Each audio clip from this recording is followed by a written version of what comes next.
Lenovo's new Legion Slim 7i has some nice features that aren't actually present in its bigger brother, the Legion 7, despite the fact that the Slim version, as per the name, is smaller. My configuration has Intel's Core i7-12700H processor, Nvidia's RTX 3060 graphics, 16 gigs of DDR5 memory, a 16-inch 1920 by 1200 165Hz screen, and large 99 watt-hour battery. Now, my first thought on the new Legion 7 Slim I was awesome, a thinner machine that can still pack a punch in gaming. And while the Slim 7i is absolutely capable of gaming, I get the impression that it's more for someone that might be doing some content creation on the side. This is because the Slim 7 is also available with a mini LED screen, which can get up to 1250 nits bright with display HDR 1000 support. And that's something that the bigger Legion 7 seems to be missing for some reason. And don't get me wrong, a mini LED screen would still be great for gaming, but the Slim 7 also has a full-sized SD card slot on the right-hand side, another feature that's useful for creators that isn't present in the larger Legion 7. The screen is also 16 by 10 this year, so a little taller compared to last year's version. And this increases the screen-to-body ratio from 86% to 93%. There's just more viewable screen space now. The I in 7i means Intel processor, and only these Intel configurations come with Nvidia graphics. There's also the Slim 7, so without the I, which has AMD's new Ryzen 6000 processors, but also with Radeon RX 6600S or 6800S graphics. In terms of size and weight differences, here's how this year's Legion 7i looks side by side with the smaller Slim 7i. The Slim is slightly smaller in all dimensions, and of course also lighter too. Although the slimmer size does mean that it's obviously more portable compared to that larger Legion 7, the trade-off is lower GPU power limits, which will mean less performance comparatively.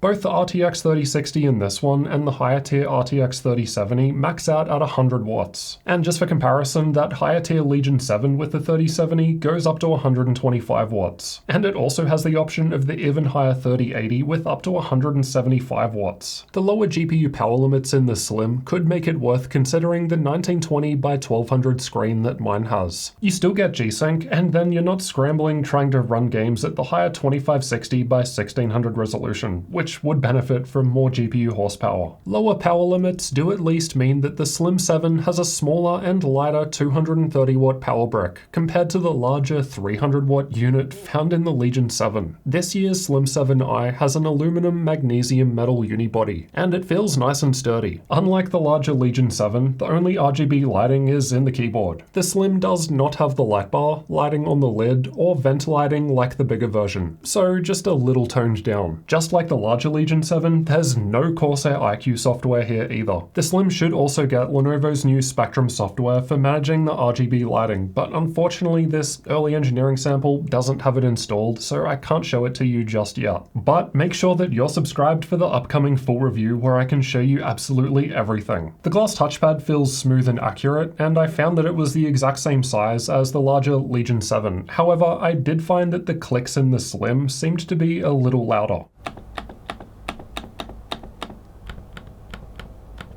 Last year's Slim 7 only had a 720p camera, but I've been told this year's will have either a 720p or a 1080p option. It seems like it's going to vary by region. Personally, I think it would have been much better to just see 1080p across the board. We've still got the Function plus R shortcut to quickly swap the screen's refresh rate, but with my 1920 by 1200 panel, it goes between 165Hz and 48Hz. Unlike the 2560 by 1600 panel I had in the larger Legion 7, which could lower to 60Hz, the Slim 7 screen flashes black when making this change rather than being instant. I did ask Lenovo if there were any plans on making this an option that could automatically happen when you unplug the charger, as it's a good feature that just saves battery. But unfortunately they said not at this time, maybe in future. As for the ports, on the left we've got two Type-C ports. The one closest to the back has Thunderbolt 4 support, while the one closer to the front is USB 3.2 Gen 2. Another difference to the larger Legion 7, which which instead has two Thunderbolt 4 ports on this side. The right has a 3.5mm audio combo jack, a switch to physically disconnect the camera, and a full-sized SD card slot. Another difference to the larger Legion 7, which has a USB Type-C port instead of SD card. The rest of the ports are on the back. From left to right, we've got the HDMI 2.1 output, 3 USB 3.2 Gen 2 Type-A ports, and the power input on the far right. So compared to this year's larger Legion 7, this year's Slim 7 does not have an Ethernet port. It has 2 fewer USB Type-C ports, but it has 1 extra USB Type-A port. And of course the SD card slot, but half the Thunderbolt ports. Both the Type-C ports on the left-hand side can be used to charge the laptop with up to 135 watts, which is an increase from the 100 watts in last year's Slim 7. The icons above the rear ports still light up, which I think is a great feature because you can easily see where cables need to go without turning the laptop around, even in a darker room. And we've got the option to press the Function plus U shortcut to turn these lights on or off. Just like the bigger Legion 7, the Slim 7 has a mux switch too, and it's also got Advanced Optimus as well, at least on this 7i version that has Nvidia graphics. I don't currently know if the all AMD Advantage version is going to have their equivalent feature, Smart Access Graphics. I really hope so though, because it's an awesome feature. You don't have to reboot to change between the integrated and discrete graphics. It just happens automatically when you load up a game. The bottom panel has plenty of holes for air ventilation. Inside, we've got the large 99.9 watt-hour battery down the front, 2 M.2 storage slots just above it, Wi-Fi 6E card on the far left, and a single DDR5 memory slot towards the middle. So just like last year, this year's Slim 7 unfortunately makes use of soldered memory, but you can get it with either 8 or 16 gigs soldered to the motherboard. My unit only has 8 gigs soldered with an 8 gig stick installed, which honestly for most people just gaming today is a good sweet spot. But for a device that I'm probably going to use for 3, 4, 5 plus years, I'd try and go for the 16 gig option for that increased flexibility, of course depending on the price difference. Obviously having both sticks of memory being upgradable would have been a benefit, but this isn't exactly unique to Lenovo, as ASUS does the exact same thing in their thinner Zephyrus series. It just seems to be the trade-off in order to get that thinner machine. Lenovo has made thermal improvements this year. Compared to last year's model, the cooler has a 29% size increase with 31% more fan blades that are 40% thinner, while also being able to spin up to 100 RPM faster. That could mean that this year's Slim 7 is a little louder than last year's version. We'll just have to wait and see. There's also an extra copper heat pipe dedicated to the GPU VRM, and it's also using phase change thermal compound now. The phase change thermal compound is also seen in this year's larger Legion 7 as well, but that larger machine does also use a vapor chamber because it's got more space, while the Slim 7 is using more traditional copper heat pipes. The battery in last year's Slim maxed out at 71 watt hours. Now this year there's a 99.9 watt hour option. However, I've been told there will still be a 71 watt hour option this year for those that would prefer a lighter machine. Unfortunately, the smaller battery option doesn't get us anything extra inside, like an extra storage slot or second memory slot. I suspect it'll just be a bit cheaper and make the Slim 7 a little lighter. And speaking of weight, the mini LED screen option would also increase it. Now, I did like typing on the keyboard. It's got 1.3mm of key travel, and although the larger Legion 7 has 1.5mm, when typing on both side by side, I couldn't personally really notice a difference. However, that said, there did seem to be a bit more wobble to the screen when typing on the Slim 7. The power button lights up so you can easily identify which performance mode it's running in, and it also doubles as a fingerprint scanner, which I found to work well. So then, when can you actually buy the new Legion Slim 7i and Slim 7 laptops? In the US market, I've heard we're looking at May this year, starting at $1,589 for the 7i with i5 processor, and then June for the all AMD Advantage option, starting at $1,519. And I'll also leave some links below the video to updated prices as soon as I can. Here in Australia, we're not expecting to get the Slim 7 or Slim 7i until July. So yeah, as always, just goes to show that it does vary by region. Personally, I think I'm leaning more towards the Slim 7 compared to the larger Legion 7. The Slim seems like it still has enough power for me, and I prefer portability, and I would like that SD slot. Check out this video next for more details on this year's new Legion 7, which is the bigger version of this slim laptop. I'll share things like game benchmarks, thermals, battery life, and everything else about the Slim 7 as soon as I can, so make sure you're subscribed for the upcoming full review video. You're not going to want to miss that.